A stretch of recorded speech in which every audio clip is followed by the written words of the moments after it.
ஓம் சாந்தி.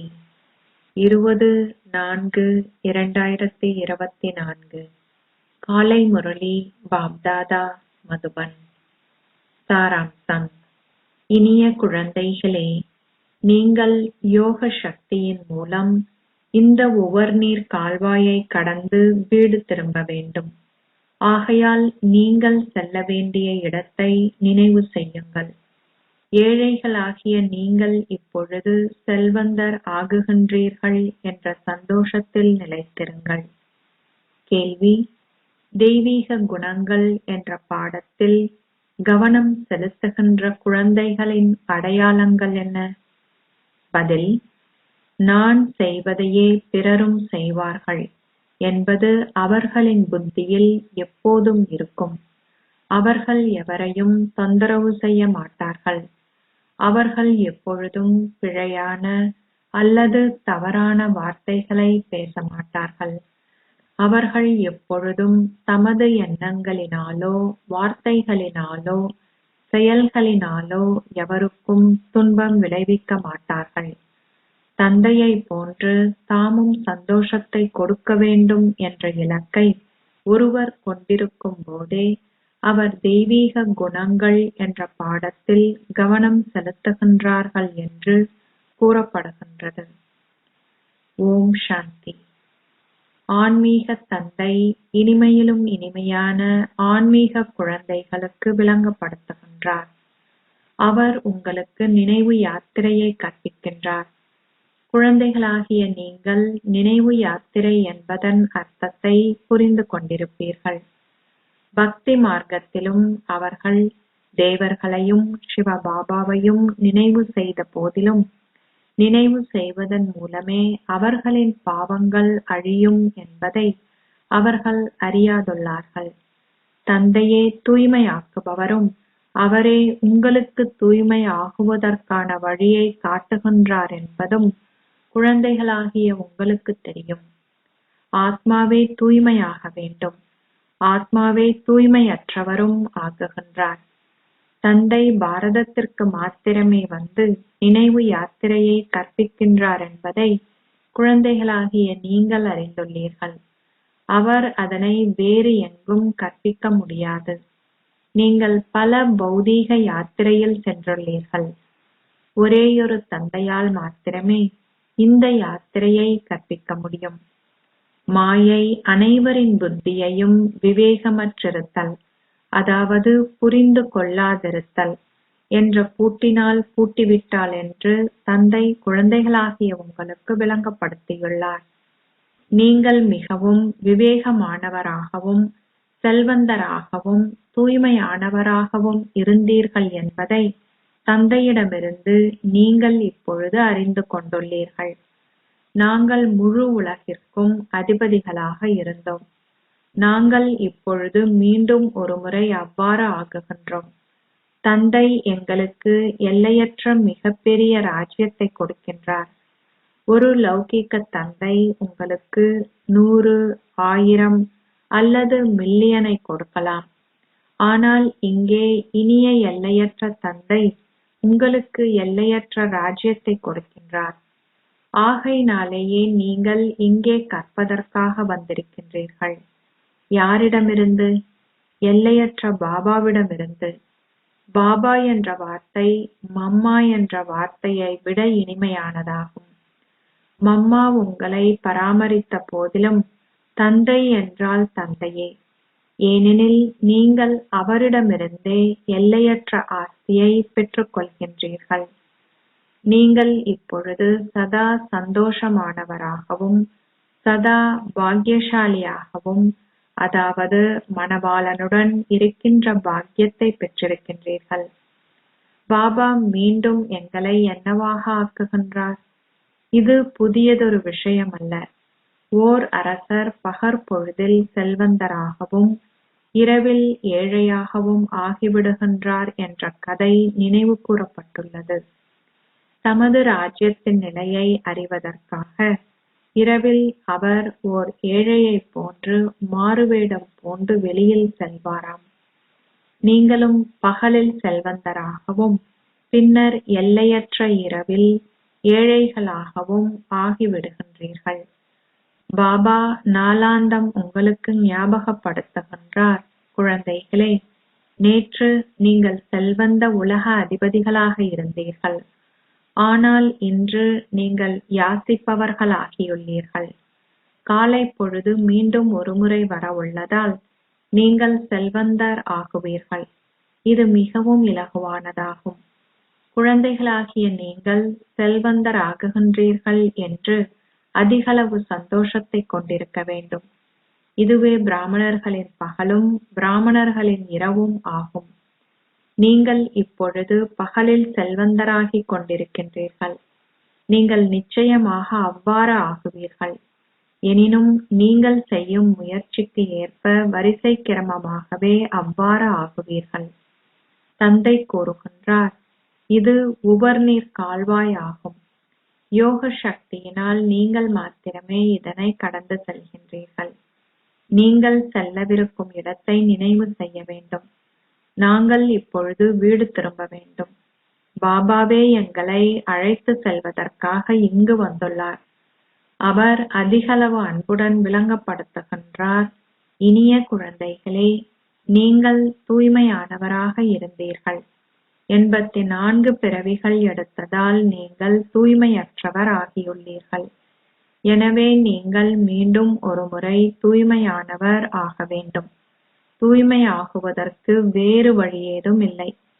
தூய்மையாக்குபவர் வரும்போது அவரின் வழிகாட்டல்களை பின்பற்றி நீங்கள் தூய்மையானவர் ஆகுகின்றீர்கள் என்பதை நீங்கள் அறிந்துள்ளீர்கள். அந்த அந்தஸ்தை அடைவதனால் குழந்தைகளாகிய நீங்கள் அதிகளவு சந்தோஷத்தை அனுபவம் செய்கின்றீர்கள். தந்தை கூறுகின்றார், நீங்கள் 21 பிறவிகளுக்கு சதா சந்தோஷமாக இருப்பீர்கள். தந்தை உங்களுக்கு சந்தோஷ உலகிற்கான ஆஸ்தியை கொடுக்கின்றார்.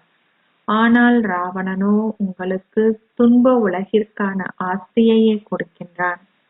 ராவணன் உங்கள் பழைய எதிரி என்பதையும் அவன் உங்களை 5 விக்காரங்கள் என்ற சிறையில் சிறைப்படுத்தியுள்ளான் என்பதையும் குழந்தைகள் அறிந்துள்ளார்கள். தந்தை வந்து உங்களை அதிலிருந்து விடுவிக்கின்றார். நீங்கள் தந்தையை எந்தளவிற்கு நினைவு செய்கின்றீர்களோ அதற்கேற்பவே நீங்கள் பிறருக்கு அவரின் அறிமுகத்தை கொடுப்பீர்கள். நினைவில் இல்லாதவர்கள் சரீர உணர்வை கொண்டிருப்பார்கள்.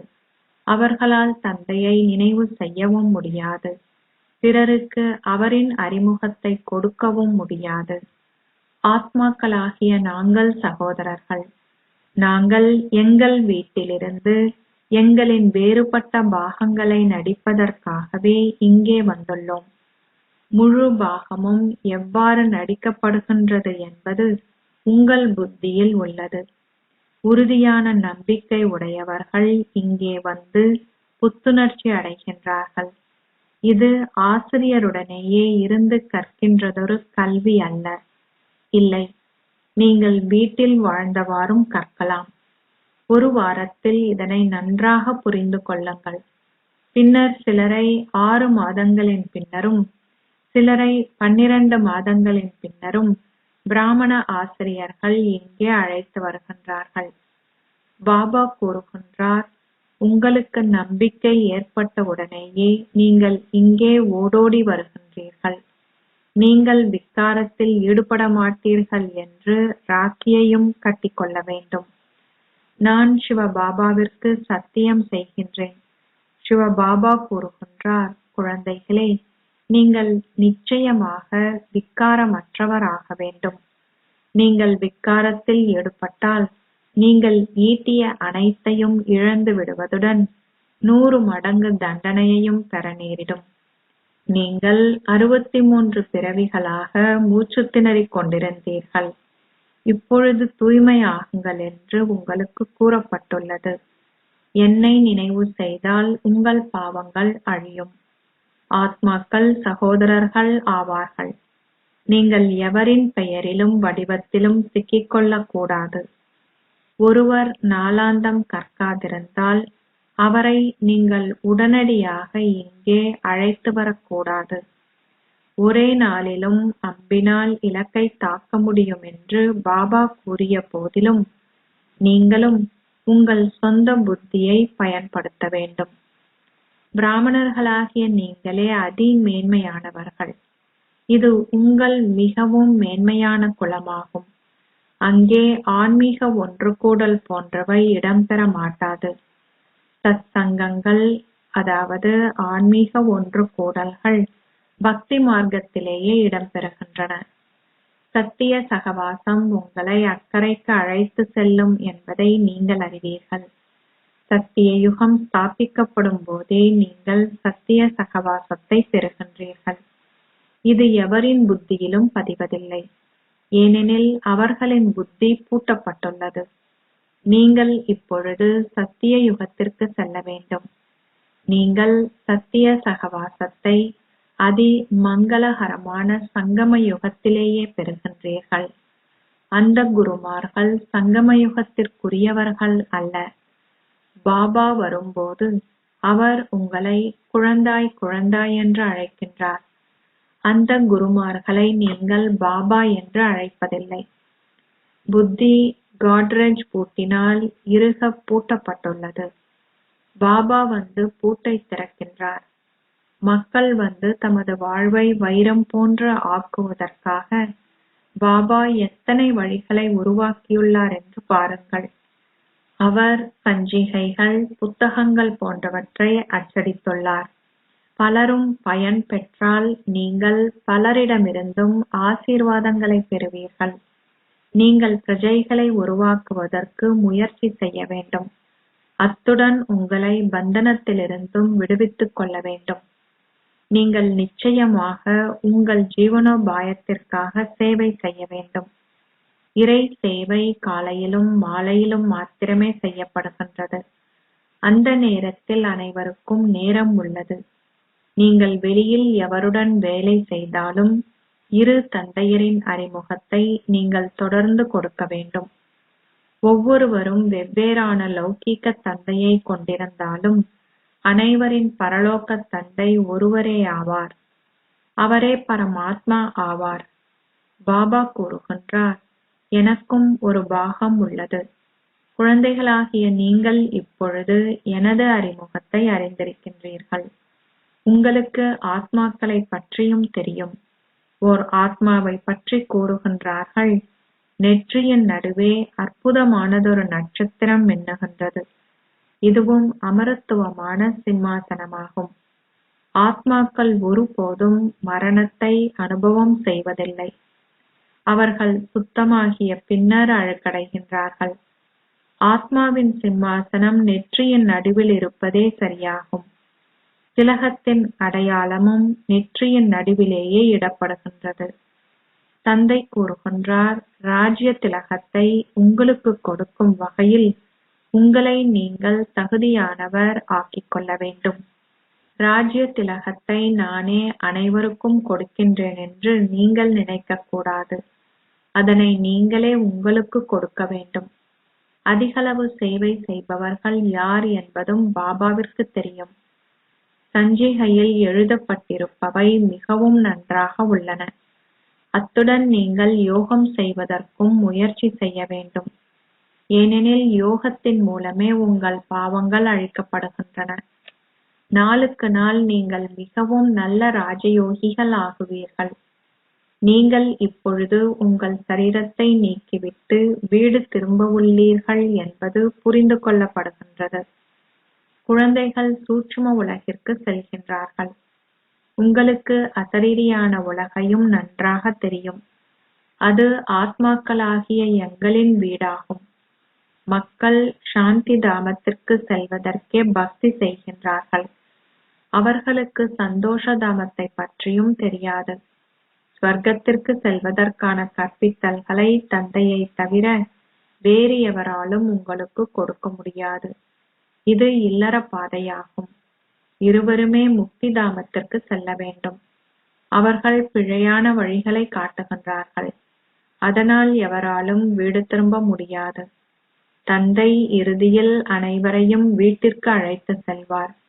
இது அவரின் கடமையாகும். சிலர் நன்றாக கற்று தமது ராஜ்ய பாக்கியத்தை பெற்றுக் கொள்கின்றார்கள். ஆனால் ஏனைய அனைவரும் எவ்வாறு கற்பார்கள்? அவர்கள் வரிசை கிரமமாக இங்கு வருவதைப் போன்றே வரிசை கிரமமாகவே திரும்பி செல்வார்கள். இவ்விஷயங்களில் அதிகளவு நேரத்தை வீணாக்காதீர்கள். பாபாவை நினைவு செய்யவே நேரம் இல்லை என்று நீங்கள் கூறுகின்றீர்கள். அவ்வாறாயின் இவ்விஷயங்களில் நீங்கள் ஏன் உங்கள் நேரத்தை வீணாக்க வேண்டும்? எல்லையற்ற தந்தையே ஆசிரியரும் குருவும் என்ற நம்பிக்கையை நீங்கள் கொண்டிருக்கின்றீர்கள். எனவே வேறு எவரையும் நினைவு செய்ய வேண்டும் என்ற அவசியமில்லை. நீங்கள் முன்னைய கல்பத்திலும் ஸ்ரீமத்தை பின்பற்றி தூய்மையாகினீர்கள் என்பதை நீங்கள் அறிவீர்கள். மீண்டும் மீண்டும் சுயதரிசன சக்கரத்தை தொடர்ந்தும் சுழற்றுங்கள். உங்களின் பெயர் சுயதரிசன சக்கரதாரிகள். ஞானக் கடலிடமிருந்து உங்களை நீங்கள் நிரப்பிக் கொள்ள அதிக காலம் எடுப்பதில்லை. ஆனால் வெறுமையாகுவதற்கு நீண்ட காலம் எடுக்கின்றது.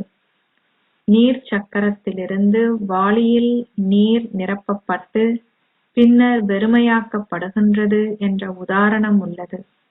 நீங்களே இனிமையான நீண்ட காலம் தொலைந்து இப்பொழுது கண்டெடுக்கப்பட்ட குழந்தைகள் என்பதால் நீங்கள் ஒரு கல்பத்தின் பின்னர் வந்து பாபாவை சந்தித்துள்ளீர்கள்.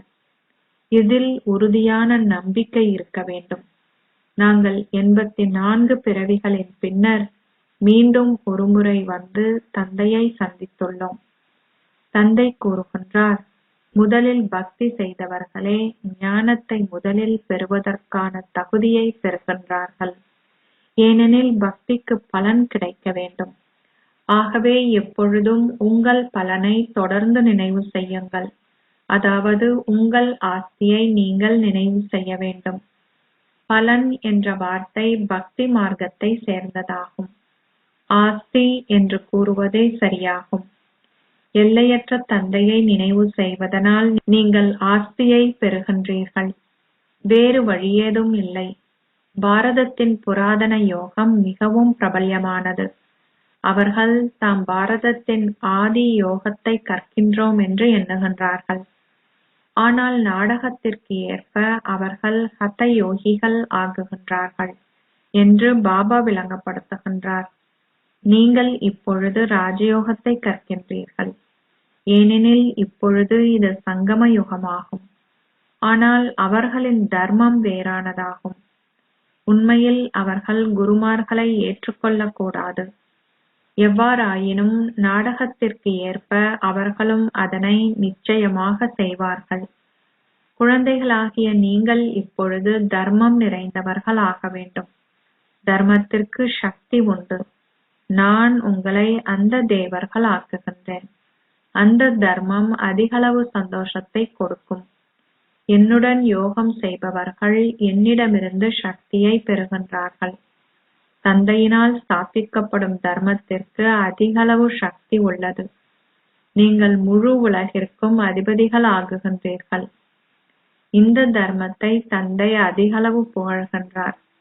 ஏனெனில் இதற்கு அதிகளவு சக்தி உள்ளது.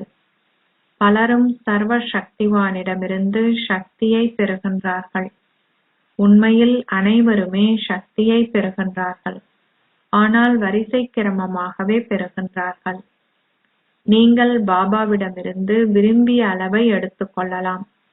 எவ்வாறாயினும் தெய்வீக குணங்கள் என்ற பாடமும் உள்ளது. எவரையும் தொந்தரவு செய்யாதீர்கள். எவருக்கும் துன்பம் விளைவிக்காதீர்கள். இவர் எவருக்கும் எப்பொழுதுமே தீய அல்லது பிழையான வார்த்தைகளை கூறுவதில்லை.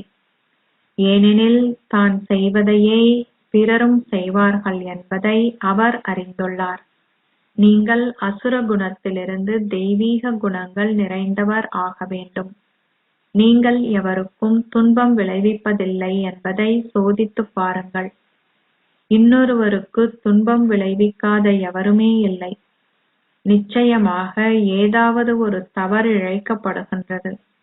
இறுதியிலேயே உங்கள் எண்ணங்கள், வார்த்தைகள், செயல்களினால் துன்பம் விளைவிக்காத ஸ்திதி இருக்கும். இப்பொழுது நாங்கள் முயற்சி செய்கின்ற ஸ்திதியில் இருக்கின்றோம். அனைத்தும் வரிசை கிரமமாக நீங்கள் செய்யும் முயற்சிக்கு ஏற்பவே இடம்பெறுகின்றது. அனைவரும் சந்தோஷத்திற்காகவே முயற்சி செய்கின்றார்கள். எவ்வாறாயினும் தந்தையை தவிர வேறு எவராலும் சந்தோஷத்தை கொடுக்க முடியாது. சோம்நாதர் ஆலயத்தில் பல வைரங்களும் ரத்தினங்களும் இருந்ததை பார்த்துள்ளனர். அவை யாவும் எங்கிருந்து வந்தன? அவர்கள் எவ்வாறு செல்வந்தராகினார்கள்? நாள் முழுவதும் இக்கல்வியை பற்றிய விஷயங்களை கடைய வேண்டும். உங்கள் வீட்டில் உங்கள் குடும்பத்துடன் வாழும் போதும் நீங்கள் தாமரையை போன்று தூய்மையாக வாழ வேண்டும். நீங்கள் இந்த முயற்சியை செய்தீர்கள் என்பதாலேயே மாலை உருவாக்கப்பட்டது. ஒவ்வொரு கல்பத்திலும் தொடர்ந்தும் இது உருவாக்கப்படும். மாலை யாரின் ஞாபகத்துடன் உருவாக்கப்படுகின்றது என்பதை நீங்கள் அறிவீர்கள். அவர்கள் மாலையின் மணிகளை உருட்டும் போது அதில் முற்றாக திளைத்திருக்கின்றார்கள். பக்தி மார்க்கத்தில் என்ன நிகழ்கின்றது என்பதையும் ஞான மார்க்கத்தில் என்ன நிகழ்கின்றது என்பதையும் நீங்கள் மாத்திரமே அறிகின்றீர்கள். நீங்கள் எவருக்கும் விளங்கப்படுத்தலாம். முயற்சி செய்த பின்னர் முன்னைய கல்பத்தை போன்று இறுதியில் அதன் பெறுபேறு அறிவிக்கப்படும். ஒவ்வொருவரும் தம்மையே தொடர்ந்து சோதித்து பார்க்க வேண்டும். நீங்கள் இவ்வாறு ஆக வேண்டும் என்பதை நீங்கள் புரிந்து கொண்டிருக்கின்றீர்கள். முயற்சி செய்வதற்கு உங்களுக்கு அவகாசம் உள்ளது. தந்தை நீங்கள் செய்கின்ற முயற்சிக்கு ஏற்ப வரிசை கிரமமாக உங்களை வரவேற்கின்றார். குழந்தைகளாகிய நீங்கள் தந்தையை வரவேற்பதை விட மேலும் அதிகமாக அவர் குழந்தைகளை வரவேற்கின்றார். உங்களை வரவேற்பதே தந்தையின் கடமையாகும். வரவேற்றல் என்றால் ஜீவன் முக்தியாகும். இதுவே அதிமேலான வரவேற்பு முறையாகும். தந்தை உங்கள் அனைவரையும் வரவேற்பதற்காகவே இங்கே வருகின்றார். அச்சா, இனிமையிலும் இனிமையான அன்புக்குரிய, எப்போதோ தொலைந்து இப்போது கண்டெடுக்கப்பட்டிருக்கும் குழந்தைகளுக்கு உங்கள் தாய் தந்தையாக இருக்கும் பாப் தாதாவின் அன்பும் நினைவுகளும் காலை வந்தனங்களும். ஆன்மீக தந்தை ஆன்மீக குழந்தைகளுக்கு நமஸ்தே சொல்கிறார். ஆன்மீக குழந்தைகள் ஆன்மீக தந்தைக்கு நமஸ்தே சொல்கின்றனர். தாரணைக்கான சாராம்சம். 1. ஆசீர்வாதங்களை பலரிடமிருந்தும் பெறுவதற்கு நன்மை செய்பவராக ஆகுங்கள். உங்கள் ஜீவனோபாயத்திற்காக செயல்களை செய்தவாறு பந்தனத்திலிருந்து உங்களை விடுவித்துக் கொள்வதுடன் காலையிலும் மாலையிலும் நிச்சயமாக இறை சேவை செய்யுங்கள். 2. உங்கள் நேரத்தை ஏனைய விஷயங்களில் வீணாக்காதீர்கள். ஆனால் தந்தையை நினைவு செய்து அவரிடமிருந்து சக்தியை எடுத்துக் கொள்ளுங்கள். சத்திய சகவாசத்துடன் மாத்திரம் இருங்கள். உங்கள் எண்ணங்கள், வார்த்தைகள், செயல்கள் மூலம் அனைவருக்கும் சந்தோஷத்தை கொடுக்கின்ற முயற்சியை செய்யுங்கள். ஆசீர்வாதம். தூய்மையின் ஆசீர்வாதத்தை உங்களின் ஆதி சமஸ்காரம் ஆக்குவதன் மூலம் உங்களின் வாழ்க்கையை தூய வாழ்க்கை ஆக்குவதற்கு முயற்சி செய்வதிலிருந்து விடுபடுவீர்களாக. சில குழந்தைகள் தூய்மையை கடைபிடிப்பதற்கு முயற்சி செய்கிறார்கள். இது அவர்கள் ஆசீர்வாதங்களை அருள்பவரான தந்தையிடமிருந்து தமது பிறப்பின் ஆசீர்வாதத்தை பெறவில்லை என்பதை நிரூபிக்கிறது. ஆசீர்வாதத்தில் எந்தவிதமான முயற்சியும் தேவைப்படாது. நீங்கள் தூய்மையானவராகவும் யோகியாகவும் ஆகுவீர்களாக என்ற முதல் ஆசீர்வாதத்தை ஒவ்வொரு பிராமண ஆத்மாவும் பெற்றுள்ளார். எப்படி சமஸ்காரங்கள் பிறப்பிலிருந்தே மிக கடுமையாக இருக்கின்றனவோ அதேபோல் தூய்மையும் பிராமண பிறப்பின் முதல் சமஸ்காரமாகும். அது உங்களின் ஆதி சமஸ்காரம். இந்த விழிப்புணர்வுடன் ஒரு தூய வாழ்க்கையை உருவாக்குங்கள். முயற்சி செய்வதிலிருந்து விடுபடுங்கள். ஸ்லோகம்: சேவைக்காக நல்லாசிகளை கொண்டிருப்பவரே ஒரு நம்பிக்கை பொறுப்பாளராவார். ஓம் சாந்தி. அவ்யக்த சமிக்கைகள், ஏப்ரல் 2024. தலைப்பு: சமஸ்காரங்களை ஒத்திசைக்கும் நடனத்தை ஆடுங்கள். சமஸ்காரங்களின் ஒத்திசைக்கும் நடனத்தை ஆடுவதற்கு உங்கள் சுபாவத்தை இலகுவாகவும் சுறுசுறுப்பாகவும் ஆக்கிக் கொள்ளுங்கள். இலகு என்றால் உங்கள் முயற்சியில் அல்லது சமஸ்காரங்களில் சுமை இருக்காது என்று அர்த்தமாகும். நீங்கள் இலகுவாக இருந்தால் நீங்கள் சுறுசுறுப்பாக இருப்பீர்கள். இலகுவாக இருப்பதன் மூலம் அனைத்து பணிகளும் இலகுவாக இருப்பதுடன் உங்கள் முயற்சியும் இலகுவாக இருக்கும். நீங்களே இலகுவாக இல்லாத போது நீங்கள் சிரமங்களை எதிர்கொள்ள நேரிடும். அப்பொழுது உங்கள் சமஸ்காரங்களும் பலவீனங்களும் சிரமமாக இருப்பதாக காண்பீர்கள். ஓம் சாந்தி.